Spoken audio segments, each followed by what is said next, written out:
பள்ளி திறப்பு, பல்வேறு இடங்களை குளிர வைத்த மழை உள்ளிட்ட செய்திகளை டாப் 5 தமிழ்நாடு பகுதியில் பார்க்கலாம். திருப்பத்தூர், திருப்பூர், திருவண்ணாமலை உள்ளிட்ட மாவட்டங்களில் கனமழை கொட்டி தீர்த்ததால் வெப்பம் தணிந்து குளிர்ந்த சூழல் நிலவியது. திருப்பத்தூர் மாவட்டத்தில் ஆம்பூர், ஆலாங்குப்பம், பெரியாங்குப்பம் உள்ளிட்ட இடங்களில் அரை மணி நேரத்திற்கு மேலாக ஆலங்கட்டி மழை பொழிந்தது.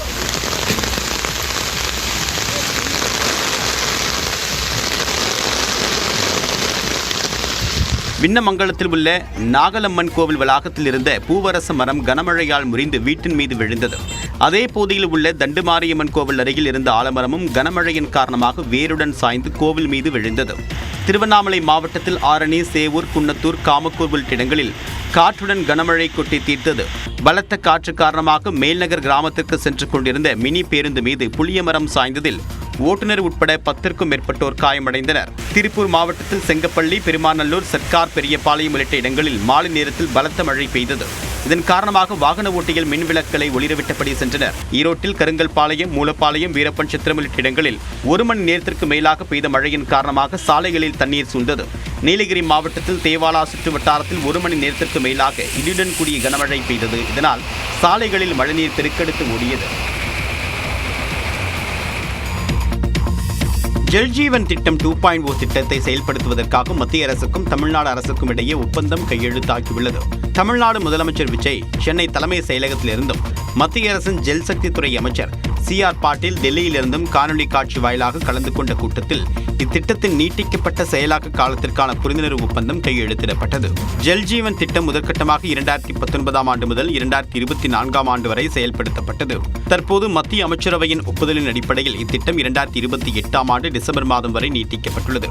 இத்திட்டத்தின் முதற்கட்டமாக தேசிய ஜல்ஜீவன் திட்டம் மற்றும் மாநில அளவிலான திட்ட ஒப்புதல் குழுவின் ஒப்புதலுடன் தமிழ்நாட்டில் உள்ள 46,71,000 வீடுகளுக்கு குடிநீர் குழாய் இணைப்புகள் வழங்கப்பட்டன. இதன் மூலமாக 1,86,00,000 மக்கள் பயன்பெறக்கூடிய வகையில் 45 புதிய கூட்டு குடிநீர் திட்டங்கள், 56 கூட்டு குடிநீர் திட்டங்களை மறுசீரமைப்பு செய்தல் போன்ற திட்டங்கள் செயல்படுத்தப்பட்டு வருகின்றன.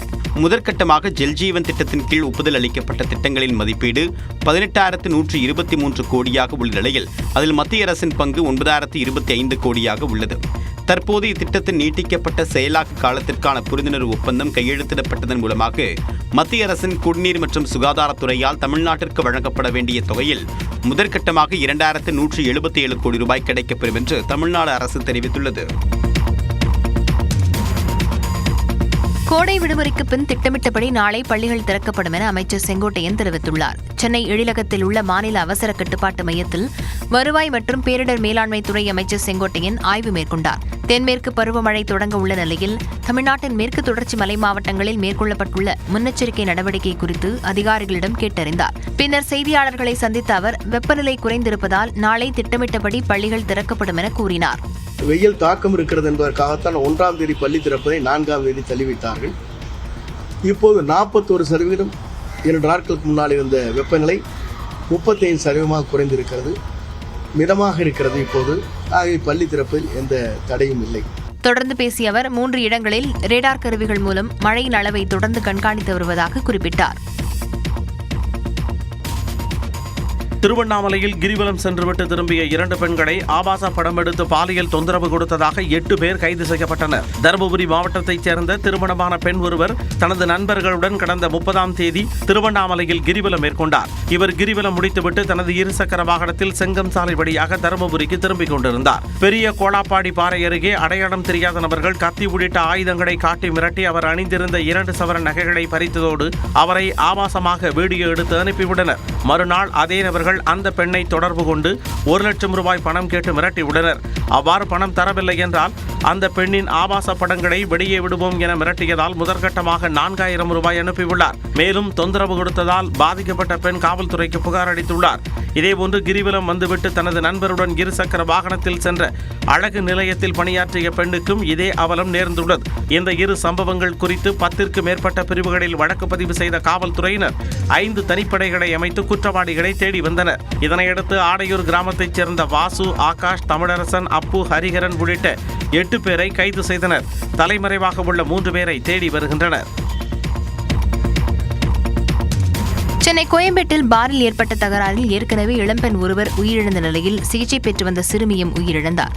விழுப்புரம் மாவட்டம் அனிச்சங்குப்பம் இலங்கை அகதிகள் முகாமைச் சேர்ந்த 18 வயது யான்சிக்கு சென்னையை சேர்ந்த 17 வயது சிறுமியுடன் சமூக வலைதளம் மூலம் பழக்கம் ஏற்பட்டுள்ளது.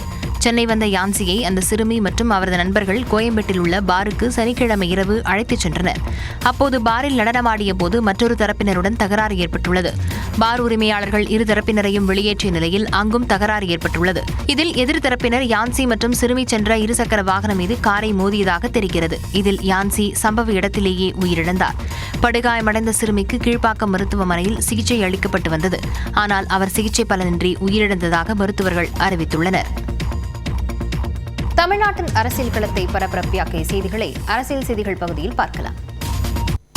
எடப்பாடி பழனிசாமி அவர்கள் சந்திக்கவும் அப்போ நேரம் கேட்கப்பட்டது. ஆனால் ஒரு சில தலைவர்கள் அவர்களுடைய சூழ்நிலை கருதி, அவர்களுடைய தனிப்பட்ட சூழ்நிலை கருதி அவர்கள் இப்போதைக்கு வேண்டாம், நாங்களே தோல்வியுற்று இருக்கிறோம், இந்த டைம்ல சந்திச்சா நன்றாக இருக்கிற தோல்வியுற்று இருக்கிற நேரத்தில் சந்திக்க வேண்டாம் என்று அவர்கள் அதை அப்போதைக்கு அந்த அப்பாயின்மெண்ட்டை கன்ஃபார்ம் பண்ணல. அதிமுக பொதுச் செயலாளர் எடப்பாடி பழனிசாமியை தவிர்த்துவிட்டு SP வேலுமணி தரப்பினரை முதலமைச்சர் விஜய் நேரில் சந்தித்தது ஏன் என்று சட்டத்துறை அமைச்சர் நிர்மல்குமார் அளித்த விளக்கம்தான் இது. சென்னையில் செய்தியாளர்களிடம் பேசிய அவர், ரீல்ஸ் போட்டு ஆட்சிக்கு வந்து ரீல் விட்டு ஆட்சியை தொடரலாம் என்ற முதலமைச்சர் விஜயின் பகல் கனவு பலிக்காது என டிடிவி தினகரன் விமர்சித்தது குறித்த கேள்விக்கும் பதிலளித்தார். டிடிவி அவர்கள் அவருடைய அரசியல் வாழ்க்கையில லாஸ்ட் 9 வருஷம் அவர் என்ன பண்ணாருன்னு அவர் தன்னைத்தானே ஒரு ரீவிசிட் பண்ண வேண்டிய சூழ்நிலையில இருக்கணும். நான் பழனிசாமியுடன் சேர்றதுக்கு பதிலாக நான் அதுக்கு தூக்குலே தொங்கிடலான்னாரு. இப்ப கடைசியிலவே அண்ணன் பழனிசாமி முதல் வாழ்க்கைன்னு ஒரே ஒரு MLA தூக்கிட்டு போய் அவர் கவர்னர் மாளிகையில நின்றுட்டு இருக்காரு. அவரெல்லாம் பேசாம அரசியல் விட்டு ஒதுங்கிறது திரு டிடிவி அவர்களுக்கு மிகவும் நல்லது.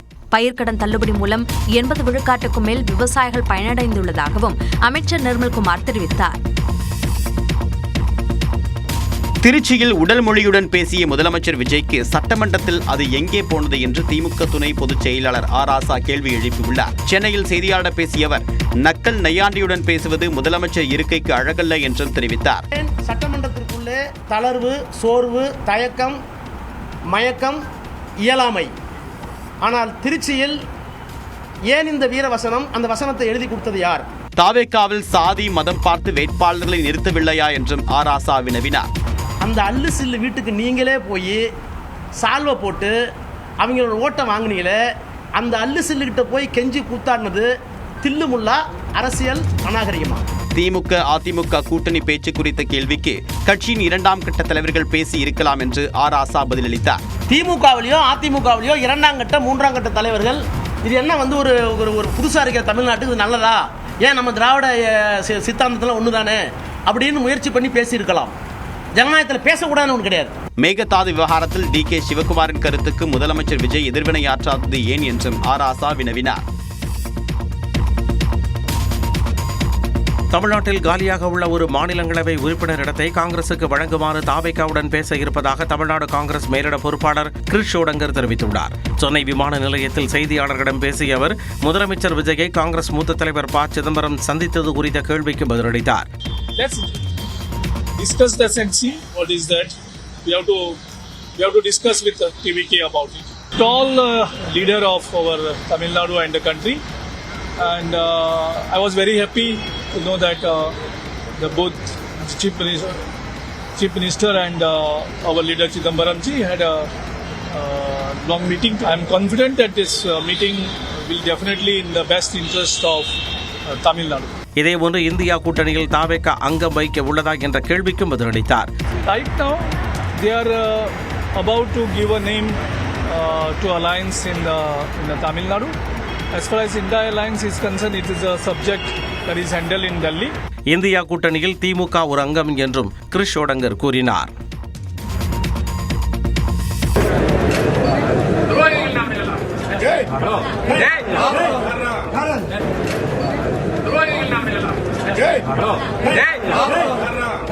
முன்னாள் அதிமுக சட்டமன்ற உறுப்பினர் பொள்ளாச்சி ஜெயராமனின் தாயார் மறைவிற்கு ஆறுதல் கூறச் சென்ற முன்னாள் அமைச்சர் SP வேலுமணியை பார்த்து கூட்டத்தில் இருந்த நிர்வாகி ஒருவர் துரோகி என கூறியதால் சலசலப்பு ஏற்பட்டது. வயது மூப்பு காரணமாக பொள்ளாச்சி ஜெயராமனின் தாயார் சரஸ்வதி கடந்த மாதம் 15ஆம் தேதி காலமானார். இந்த நிலையில் பொள்ளாச்சி திப்பம்பட்டி கிராமத்தில் உள்ள அவரது வீட்டிற்கு சென்ற அதிமுக பொதுச் செயலாளர் எடப்பாடி பழனிசாமி பொள்ளாச்சி ஜெயராமனின் குடும்பத்திற்கு ஆறுதல் கூறினார்.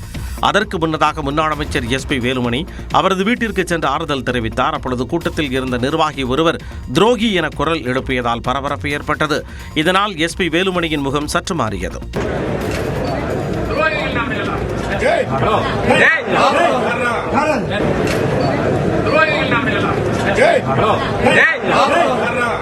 இதனிடையே கோவைக்கு சென்ற எடப்பாடி பழனிசாமிக்கு புதிதாக நியமிக்கப்பட்ட கோவை புறநகர் மாவட்ட செயலாளர் மா வேலுச்சாமி உள்ளிட்டோர் சிறப்பான வரவேற்பு அளித்தனர். ஆனால் முன்னாள் அமைச்சர் SP வேலுமணி வரவில்லை. கோவைக்கு எப்பொழுதெல்லாம் EPS வருகிறாரோ அப்பொழுதெல்லாம் வரவேற்பதும் வழி அனுப்புவதுமாக இருந்த SP வேலுமணி நேற்று வராதது பேசுபொருளாகியுள்ளது. திமுக கூட்டணியில் குறைவான தொகுதிகளை ஒதுக்கி உதயசூரியன் சின்னத்தில் போட்டியிட வேண்டும் என்று நிர்பந்தம் செய்தது தொண்டர்கள் மத்தியில் சங்கடத்தை ஏற்படுத்தி இருப்பதாக மதிமுக பொதுச் செயலாளர் வைகோ விமர்சித்துள்ளார். மேகதாதுவில் அணை கட்டும் முயற்சிக்கு எதிர்ப்பு தெரிவித்து சென்னை மாவட்ட ஆட்சியர் அலுவலகம் அருகே போராட்டம் நடைபெற்றது. இதில் கலந்து கொண்ட பிறகு செய்தியாளர்களை சந்தித்த மதிமுக பொதுச் செயலாளர் வைகோ, திமுக கூட்டணியில் மற்ற கட்சிகளுக்கெல்லாம் அதிக இடங்களை கொடுத்துவிட்டு தங்களுக்கு குறைவான இடங்களே ஒதுக்கப்பட்டதாக குற்றம் சாட்டினார். தமிழ்நாடு பூராவில் இருக்கக்கூடிய மறுமலர்ச்சி திமுக தோழர்கள் மனதில் நாம் தொகுதிகள் ஒதுக்கப்பட்ட விகிதம், அதிலும் அவர்கள் கட்சி சின்னத்தில் தான் போட்டியிட வேண்டும் என்ற நிர்பந்தம், ஒரு தொகுதியில் நாங்கள் விரும்புகிற சின்னத்தில் போட்டியிட்டுக் கொள்ளலாம் என்று தெரிவித்து அதற்கான ஏற்பாடுகள் எல்லாம் செய்யப்பட்ட நிலையில் 24 மணி நேரத்திற்குள், அது கடைசி நேரத்திலும் அங்கும் நாங்கள் தனி சின்னத்தில் போட்டியிடக்கூடாது, உதயசூரியனில் தான் போட்டியிட வேண்டும் என்ற நிர்பந்தத்தால் அதையும் நாங்கள் ஏற்றுக்கொள்ள வேண்டியதாயிற்று. தொடர்ந்து பேசிய அவர், அவசரப்பட்டு எந்த முடிவையும் எடுக்க மாட்டோம் என்று கூறினார். அவசரப்பட்டு எந்த முடிவும் எடுக்கவும் மாட்டோம். பொதுக்குழுவிலே ஆற அமர எல்லோருடைய கருத்துக்களும் பரிமாறப்பட்டு அதற்கு பிறகுதான் எதிர்காலம் தேர்தல் வரும்போதுதான் தேர்தல் கூட்டணி பற்றி பேசுவோம். காங்கிரஸ் மற்றும் VCK உடன் மதிமுகவை எப்படி ஒப்பிட முடியும் என்றும் வைகோ கேள்வி எழுப்பினார். CBSE தலைவர் மாற்றம், கர்நாடக முதலமைச்சர் DK சிவகுமார் இன்று பதவியேற்பு உள்ளிட்ட செய்திகளை டாப் 5 இந்தியா பகுதியில் பார்க்கலாம். CBSE 12ஆம் வகுப்பு விடைத்தாள் திருத்த குளறுபடி விவகாரத்தில் CBSE தலைவர் மற்றும் செயலாளரை பணியிட மாற்றம் செய்து மத்திய அரசு உத்தரவிட்டுள்ளது. CBSE 12ஆம் வகுப்பு மாணவர்களின் விடைத்தாள்களை திருத்துவதற்காக முதல் முறையாக அறிமுகப்படுத்தப்பட்ட திரையில் மதிப்பிடுதல் முறை காரணமாக மதிப்பெண்கள் குறைந்திருப்பதாக மாணவர்கள் பலர் குற்றம் சாட்டியிருந்தனர். தவறான மதிப்பெண் வழங்கீடு போன்ற பல்வேறு தொழில்நுட்ப குறைபாடுகள் காரணமாக சுமார் 18 லட்சம் மாணவர்களின் எதிர்காலம் பாதிக்கப்பட்டிருப்பதாக மக்களவை எதிர்க்கட்சித் தலைவர் ராகுல் காந்தி உள்ளிட்டோரும் குற்றஞ்சாட்டியிருந்தனர். CBSE தலைவர் ராகுல் சிங் மற்றும் செயலர் ஹிமான்ஷு குப்தா ஆகியோரை பணியிட மாற்றம் செய்து மத்திய அரசு உத்தரவிட்டுள்ளது. மேலும் திரையில் மதிப்பிடுதல் முறையில் எழுந்த குற்றச்சாட்டுகளை விசாரிக்க திறன் மேம்பாட்டு ஆணையத்தின் தலைவரான S. ராதா சௌஹான் தலைமையில் ஒரு நபர் கொண்ட குழு ஒன்றும் அமைக்கப்பட்டுள்ளது. இக்குழுவுக்கு தேவையான உதவிகளை CBSE வழங்கும் எனவும் இவ்விவகாரம் குறித்த அறிக்கையை 30 நாட்களுக்குள் மத்திய பணியாளர் மற்றும் பயிற்சித்துறையிடம் இக்குழு சமர்ப்பிக்கும் எனவும் தெரிவிக்கப்பட்டுள்ளது. இந்நிலையில் மதிப்பெண் சரிபார்ப்பு மற்றும் மறுமதிப்பீட்டிற்கு மாணவர்கள் தற்போது விண்ணப்பிக்கலாம் என CBSE அறிவித்துள்ளது. மதிப்பெண் சரிபார்ப்பு மற்றும் மறுமதிப்பீட்டிற்கு ஆதார் எண் கட்டாயம் என்றும் ஆதார் அட்டை இல்லாத மாணவர்கள் தங்கள் பெற்றோர் அல்லது உறவினர்களின் ஆதார் எண்ணை பயன்படுத்திக் கொள்ளலாம் எனவும் அறிவுறுத்தப்பட்டுள்ளது. கர்நாடகாவின் 25வது முதலமைச்சராக DK சிவகுமார் இன்று பதவியேற்கிறார். 2023ஆம் ஆண்டு நடைபெற்ற கர்நாடக சட்டமன்ற தேர்தலில் மொத்தமுள்ள 224 தொகுதிகளில் காங்கிரஸ் கட்சி 135 தொகுதிகளில் வெற்றி பெற்று தனி பெரும்பான்மையுடன் ஆட்சியை கைப்பற்றியது. தேர்தல் வெற்றிக்கு பிறகு முதலமைச்சர் நாற்காலிக்கு மூத்த தலைவர் சித்தராமையா மற்றும் மாநில காங்கிரஸ் தலைவர் DK சிவகுமார் ஆகிய இருவருக்கும் இடையே பலத்த போட்டி நிலவிய நிலையில் சித்தராமையா முதலமைச்சராக பொறுப்பேற்றார். அப்போதில் இருந்தே முதலமைச்சர் நாற்காலிக்கு காய்கடை சிவகுமார் நகர்த்தி வந்த நிலையில் 3 ஆண்டுகளுக்கு பிறகு காங்கிரஸ் கட்சி தலைமையின் அறிவுறுத்தலின் பேரில் சித்தராமையா பதவி விலகி DK சிவகுமாருக்கு வழிவிட்டார். இதையடுத்து காங்கிரஸ் MLAக்கள் முதலமைச்சராக DK சிவகுமாரை தேர்வு செய்தனர். இதனைத் தொடர்ந்து டெல்லி சென்ற DK சிவகுமார் அமைச்சரவை விரிவாக்கம் தொடர்பாக காங்கிரஸ் கட்சி தலைவர் கார்கே, மக்களவை எதிர்க்கட்சித் தலைவர் ராகுல் காந்தி ஆகியோரை சந்தித்து ஆலோசனை நடத்தினார்.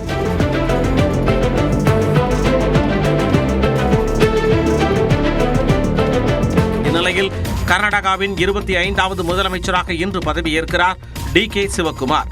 ஆளுநர் மாளிகையில் நடைபெறவுள்ள நிகழ்ச்சியில் காங்கிரஸ் தலைவர் கார்கே, மக்களவை எதிர்க்கட்சித் தலைவர் ராகுல் காந்தி உள்ளிட்டோர் கலந்து கொள்கின்றனர். மகாராஷ்டிராவில் விவசாயிகளுக்கு 2 லட்சம் ரூபாய் வரையிலான பயிர்க்கடன்களை தள்ளுபடி செய்ய அம்மாநில அமைச்சரவை ஒப்புதல் அளித்துள்ளது. 2026-27 ஆண்டிற்கான மாநில அரசின் நிதிநிலை அறிக்கையை தாக்கல் செய்த நிதியமைச்சர் பொறுப்பை வகிக்கும் முதலமைச்சர் தேவேந்திர பட்னாவிஸ் இந்த திட்டத்தை முன்மொழிந்தார். தற்பொழுது விவசாயிகள் கடன் தள்ளுபடிக்கு அமைச்சரவை ஒப்புதல் அளித்துள்ளது. இதன் மூலம் 36,585 கோடி ரூபாய் மதிப்பிலான பயிர்க்கடன்கள் தள்ளுபடி செய்யப்படும் என்றும், பயிர்க்கடன் பெற்றுள்ள 65 லட்சம் விவசாயிகளில் 56 லட்சம் பேர் இந்த கடன் தள்ளுபடி திட்டத்தின் கீழ் பயனடைவார்கள் எனவும் தெரிவிக்கப்பட்டுள்ளது. அதேபோல முறையாக பயிர்க்கடனை திருப்பிச் செலுத்திய விவசாயிகளுக்கு ஊக்கத்தொகையாக 50,000 ரூபாய் வழங்கப்படும் என்றும் தெரிவித்துள்ளது. அதே நேரத்தில் மகாராஷ்டிராவில் தற்பொழுது நடைபெறும் சட்ட மேலவை தேர்தல் நடத்தை விதிகள் காரணமாக இதுகுறித்த அதிகாரப்பூர்வ அறிவிப்பு வெளியிடுவது நிறுத்தி வைக்கப்பட்டுள்ளது. தேர்தல் நடத்தை விதிகள் விலக்கிக் கொள்ளப்பட்ட பிறகு இத்திட்டம் செயல்படுத்தப்படும் என்று அரசு அறிவித்துள்ளது. தனது மருமகன் அபிஷேக் பானர்ஜி உள்ளிட்ட திரிணாமுல் காங்கிரஸ் தலைவர்கள் மீது தாக்குதல் நடத்தியவர்களை கண்டித்து கொல்கத்தாவில் முன்னாள் முதலமைச்சர் மம்தா பானர்ஜி போராட்டத்தில் ஈடுபட்டார். சட்டமன்ற தேர்தலில் தோல்வியை தொடர்ந்து திரிணாமுல் காங்கிரஸ் தொண்டர்கள் மீது தொடர் தாக்குதல் நடத்தப்படுவதாக கூறப்பட்ட நிலையில் அது குறித்து விசாரிக்க சென்ற மம்தா பானர்ஜியின் மருமகன் அபிஷேக் பானர்ஜி மற்றும் நாடாளுமன்ற உறுப்பினர் கல்யாண் பானர்ஜி உள்ளிட்டோர் மீது கற்கள் மற்றும் முட்டை வீசி ஒரு தரப்பினர் தாக்குதல் நடத்தினர். இந்நிலையில் இதனை கண்டித்து கொல்கத்தாவில் திரிணாமுல் காங்கிரஸ் கட்சி தலைவர் மம்தா பானர்ஜி போராட்டத்தில் ஈடுபட்டார்.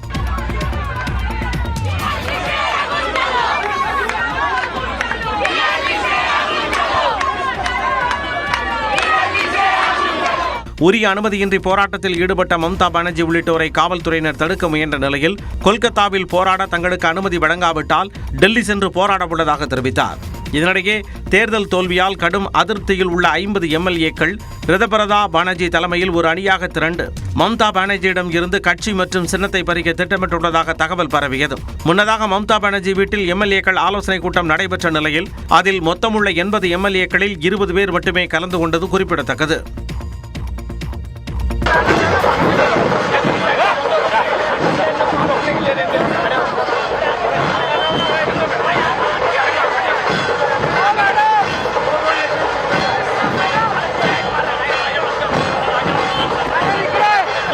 மகாராஷ்டிராவில் முதலமைச்சர் தேவேந்திர பட்னாவிஸ் மனைவி அம்ருதா பிங்க் ஆட்டோவை ஓட்டி அசத்தினார். உலக சுற்றுச்சூழல் தினத்தை முன்னிட்டு மும்பையில் பாம்லா ஃபவுண்டேஷன் என்ற அமைப்பின் சார்பில் பெண்களின் மேம்பாடு மற்றும் சுற்றுச்சூழல் விழிப்புணர்வுக்கான நிகழ்ச்சி நடைபெற்றது. இதில் சிறப்பு விருந்தினராக முதலமைச்சர் தேவேந்திர பட்னாவிஸின் மனைவி அம்ருதா கலந்து கொண்டார். அப்போது மும்பை வீதிகளில் பிங்க் நிற மின்சார ஆட்டோவை அவர் உற்சாகமாக ஓட்டினார்.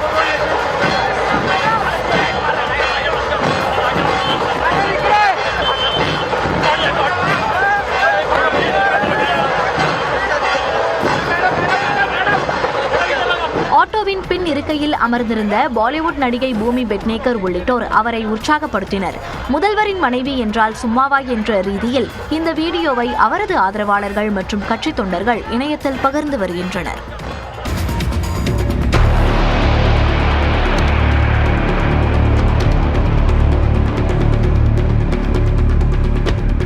குவைத் மற்றும் பஹ்ரைன் மீது மீண்டும் ஈரான் தாக்குதலை தொடங்கியுள்ளது. ஹோர்முஸ் நீரிணை அருகே ஈரான் நோக்கி சென்ற கப்பல் மீது தாக்குதல் நடத்தப்பட்டுள்ளது. தங்களது அறிவுரையை மீறி எண்ணெய் கப்பல் சென்றதால் தாக்குதல் நடத்தப்பட்டதாக அமெரிக்கா தரப்பில் தெரிவிக்கப்பட்டுள்ளது.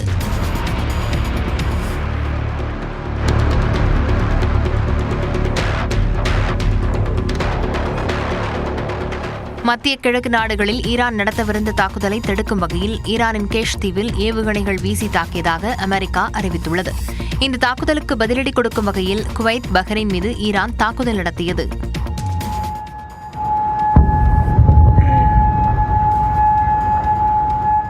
அந்த நாடுகளில் உள்ள அமெரிக்க ராணுவ மையங்களை குறிவைத்து இந்த தாக்குதல் நடத்தப்பட்டதாக தெரிகிறது.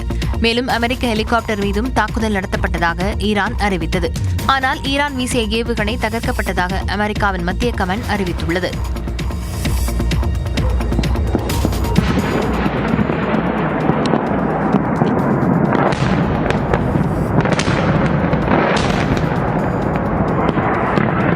உக்ரைன் தலைநகர் கீவ் மீது 60 வினாடிகளுக்குள் 4 ஏவுகணைகளை ஏவி இரவோடு இரவாக ரஷ்யா கடுமையான தாக்குதலை நடத்திய காட்சிதான் இது. கடந்த சில வாரங்களாக உக்ரைன் மீதான தனது வான்வெடி தாக்குதல்களை ரஷ்யா தீவிரப்படுத்தியுள்ளது.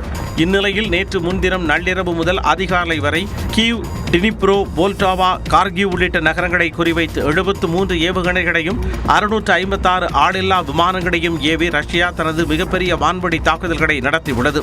குறிப்பாக கீவ் நகரின் குறிப்பிட்ட பகுதிகளில் 60 வினாடிகளுக்குள் 4 அதிவேக பாலிஸ்டிக் ஏவுகணைகள் அடுத்தடுத்து விழுந்து வெடித்தன. உக்ரைனின் வான் பாதுகாப்பு அமைப்புகளால் இந்த ஏவுகணைகள் எதையும் சுட்டு வீழ்த்தவோ அல்லது திசை திருப்பவோ முடியவில்லை.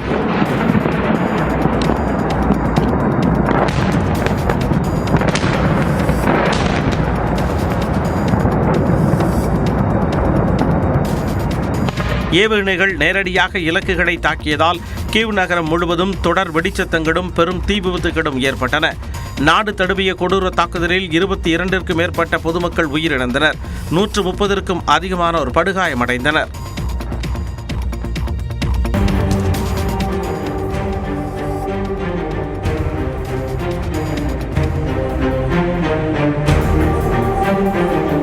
அமெரிக்காவின் ஹவாயில் உள்ள கிலாவியா எரிமலை மீது அடித்த சூறாவளி காற்றின் காட்சிதான் இது. ஹவாய் தீவில் உள்ள கிலாவியா எரிமலை கடந்த சில மாதங்களாக தொடர் சீற்றத்தில் காணப்படுகிறது. கடந்த மார்ச் மாதம் தொடங்கி அவ்வப்போது எரிமலை வெடித்து சாம்பல் புகையை கக்கி வருகிறது. இந்நிலையில் கிலாவியா எரிமலை மீது திடீரென்று உருவான சூறாவளி புவியியலாளர்களிடையே ஆச்சரியத்தை ஏற்படுத்தியுள்ளது.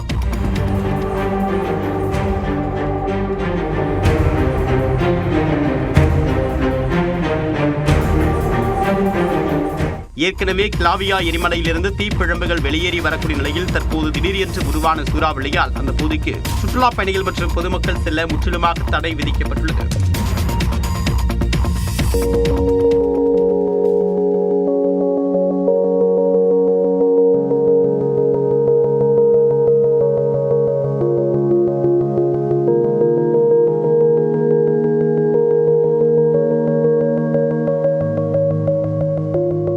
இங்கிலாந்து தலைநகர் லண்டனில் வீட்டிற்குள் இயற்கையாக வளர்க்கப்படும் பல்வேறு வகையான கீரைகள் தான் இவை. நம் அன்றாட உணவுகளில் கீரை தவிர்க்க முடியாத உணவுப் பொருளாக இருந்து வருகிறது. உடலுக்கு தேவையான அத்தியாவசிய சத்துக்களை வழங்குவதால் மருத்துவர்கள் முதல் உணவியல் துறை வல்லுநர்கள் வரை கீரையை கட்டாயம் உணவில் எடுத்துக்கொள்ள வேண்டும் என்று வலியுறுத்துகிறார்கள். தற்போது சந்தைகளில் பெரும்பாலும் ரசாயன பூச்சிக்கொல்லிகளை பயன்படுத்தி விளைவிக்கப்படும் கீரைகளே விற்பனை செய்யப்படுகின்றன.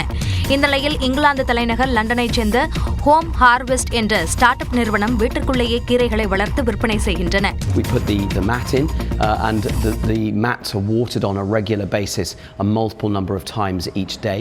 We control the temperature depending on the kind of crop you're growing, and some plants like more light than others. So depending on what you're growing, the unit knows what you've put in there and then it controls the light. வீட்டினுள் பயிரிடப்படும் இந்த கீரைகளின் வெப்பநிலை மற்றும் ஈரப்பதம் ஆகியவற்றை பயனர்கள் செயலி மூலமாக கண்காணிக்க முடியும் என்றும் ஹோம் ஹார்வெஸ்ட் நிறுவனம் தெரிவித்துள்ளது.